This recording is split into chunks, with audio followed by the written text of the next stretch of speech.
Listen, one of these days we'll get to talk about something that's not bad, not gross and weird. This just doesn't happen to be one of them. I've been, for the first time, had to really delve into what's been going on with this Jeffrey Epstein situation. And if we were just talking about the salaciousness of, the international sex rings and the evilness of all of that, that would be one thing, Ebony Janice. It would be one thing if we were talking about the fact that this nation, the leadership had decided to close the one office that's designed to combat sex trafficking. It would be one thing if the fact that the one prosecutor that got fired this week was the prosecutor who was responsible for also prosecuting Jeffrey Epstein. It would be one thing had we not just gotten these videos released from the Department of Justice that claim to be the full and raw footage of the Jeffrey Epstein jail cell that we're now learning excluded 3 minutes of data that was clipped out. All of these things in isolation would be bad enough, but when I consider the fact that they're happening at the same time that white Christian nationalists in this country are attempting to eradicate rights for women and are seeking to establish a form of voting where only men will be able to vote on behalf of women and children, when they are cutting the programs and the social services that women and children rely upon, including things like free food access, healthcare access, housing access. It feels to me like this Jeffrey Epstein story and the cover-up surrounding it really is a glaring warning sign for those of us who are women or who care about women and anything that we care about, because it feels like this is the direction that folks in power who are participating in these sorts of things and cover-ups and whatever you want to call it, this feels like exactly the type of America that they want. Oh, crystal clearly. Crystal clearly. That I have nothing to negate that at all. I think we knew that when Project 2025 was first laid out, that, they tried to pretend like there was this group of people and that it had nothing at all to do with the people who were in power. And we knew the trajectory of what was happening. We knew it even before Project 2025 was laid out. So absolutely, Lurie, that is definitely the direction that this country Damn wants to it. be headed in, left in the hands of those who are in power, left to their own devices. Mm. And so that's scary. That's good. That doesn't make me feel warm and fuzzy Well, inside. Be- I do think though, even with that, one of the things that I was thinking about, as you were leading up to this, and I get to hear part of your show as I'm, logging in just before I start talking. And I think that something that I want to always return to is that we have to sit down. We have to stay seated. And I don't mean mm, that as in like are fighting that, we're sitting down, we're not doing anything. I've never meant that. When I talk about, the 92%, and I'm like, the 92, I agree with the idea of us resting and taking care of ourselves. I've never meant that we weren't doing anything. What I mean mm, is, I want to continue to remind us about what it feels like in our bodies for a regulating nervous system. And this isn't just woo woo, it's important for us to find a way to stay in that space, because when we create from that space, when we imagine from that space, when we, think about our strategy from that space, it's drastically different from what happens when we look around at the chaos that's going on. Because here's the reality mm, for Black people, particularly those of us in the US or those of us in the Western Hemisphere as a result of chattel slavery.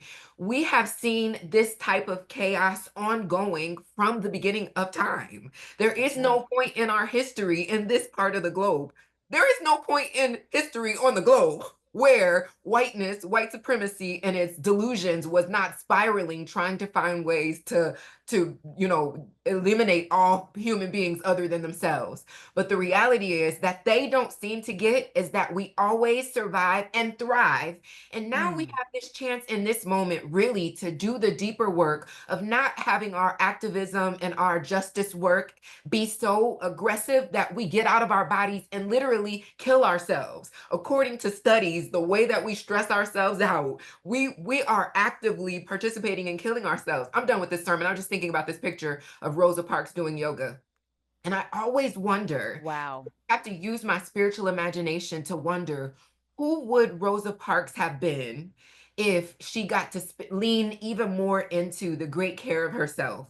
If the Mm, expectation that the community had for her was not that she would have had to put her life and her literal body on the line, but that she could lean into putting her literal body into becoming who it is that she actually was supposed to be. We don't even know. We don't even have a full imagination of what all else was possible on the other side wow. of who Rosa Parks was because of what the aggressive resistance that we have been historically used to forced that form of resistance. We need to take a moment to make sure that this season of our resistance does not repeat that. Who do we Mm. get to be, Lurie, if we do this from our seated selves and not from panic? Because we know we have a 100% track record of surviving and thriving. So let's survive and thrive very different this time. Our ancestors have Mm. literally set us up in such a way that we can do that. We know that we make great choices. The 92% has proven that we always vote. We always make these choices on behalf of the larger good, of the greater good.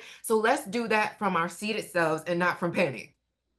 I love that because we have to reorient ourselves towards Uh-huh. being in a position where we are able to assess a problem, Mm-hmm. analyze the conditions that are surrounding the problem, and think about solutions without the fear component, without Mm-hmm. the destabilizing feeling of being trapped. And I think it's such an important thing to start in that space because frankly, I'm like, I don't even like talking about this shit. I don't want to have this conversation. Like the fact that I'm already doing this and we're not talking about something political has me a little out of sorts. But I Mm-hmm. also am seeing, Ebony Janice, that there are some connections here between the racial reality that we are going to, in our seated spaces, grapple with, because we're very clear that what's happening with the dismantling of integration is really, and we've heard people use these phrases before. It's like the last gasp that racism is white supremacy is really feeling threatened and like it's losing its capacity to thrive and it's doing everything it can to make a last gasp and an effort for its livelihood. I think the same is true, Ebony Janice, in many ways when it comes to patriarchy. Uh-huh. It's It the same feels thing. in many ways to me like we have reached a fevered pitch. And I'm not just talking about black patriarchy, white. I'm talking about patriarchy, the idea that men should be the only ones who have leadership capacity that we look to. This idea that it is men who should make the decisions, men who should get to vote, men who get to decide do you have a line of credit as a woman or not, men who get to decide whether or not you get to go off to school as a daughter or if you have to stay home and help raise your children or get sold off into marriage. And it feels as though we're also seeing that sort of effort of people who are male and patriarchy identified, which means not just men, because there are many Mm-hmm. female human beings who are patriarchy identified. It also feels like with this retrenchment in reproductive justice, this desire to say you don't get to have control over your body unless a man agrees with your decision, it also feels like in many ways the patriarchy is engaged in a recognition that it is under threat and it is fighting against this establishment of equity and equality. And I feel like, in much the same way that we are seeing the people who benefit from segregation and from racism try to establish their last stand, it kind of feels like people who benefit from some of the most extreme, diabolical, and brutal forms of patriarchy are doing much the same. Absolutely. That's because patriarchy is white. It is white supremacy's baby. It Damn. doesn't belong to any of us. It is literally the baby of white supremacy. And the thing that as you were talking, was just thinking about, what's the thing that we can do then? What's the strategy? We really have to continue having more conversations with Black men. And I'm talking about two people who identify as Black women, right? We could have to continue having conversations with Black men to help them to understand that patriarchy has never belonged to them whatsoever. So Mm. even though there are ways that they think they have benefited, I'm doing quote fingers for those that are just listening, they think they have benefited from patriarchy, it's still a tool of white supremacy. And it has tricked many of us, right? Because the house on fire, we've inhaled the smoke, right? So it has tricked so many of us into participating in it, not realizing that there is a difference between masculine and patriarchy. Mm. And the masculine is the mountain, it's the drum, it's the tempo, it's the solid. That is what, for myself as a cis heterosexual Black woman, when I think about being in relationship, particularly with Black men, that is my desire, not a patriarchal entity to rule over me or to lord over me, but to be sturdy, to be a mountain, to be the drum, to keep us on tempo. Mm. And that is historically our relationship, particularly as Black people, with masculinity. It has been this strength, it has been this wisdom, it has been this type of sovereignty.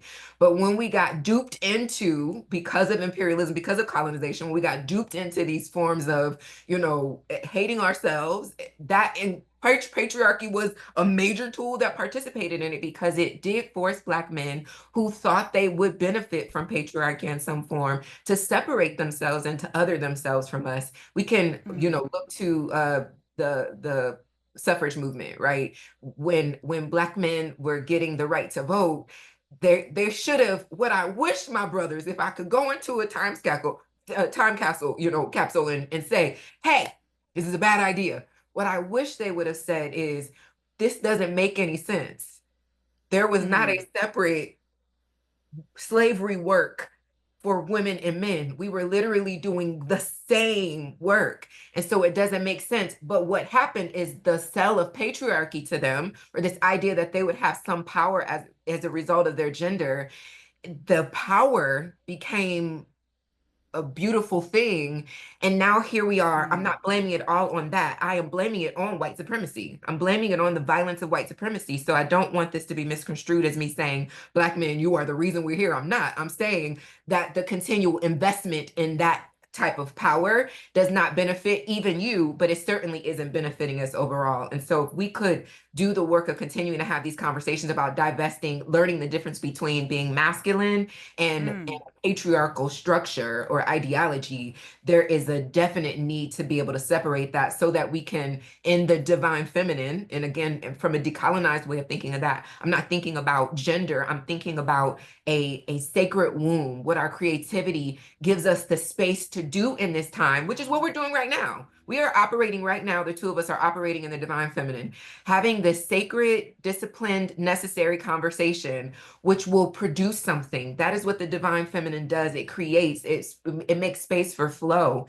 And so neither are we asking to, just gender this conversation. We're saying that it is possible even with men or those who identify as men, for us, particularly Black men, for us to have these conversations where there can be the mountain, the wisdom, the strength, the drum that, keeps us on tempo and on pace, right? But it's necessary for the divine feminine to be there for us to be able to be in the flow, for us to be able to talk about what we want to create from here. And we cannot create that isolated from each other. We got to heal that mm.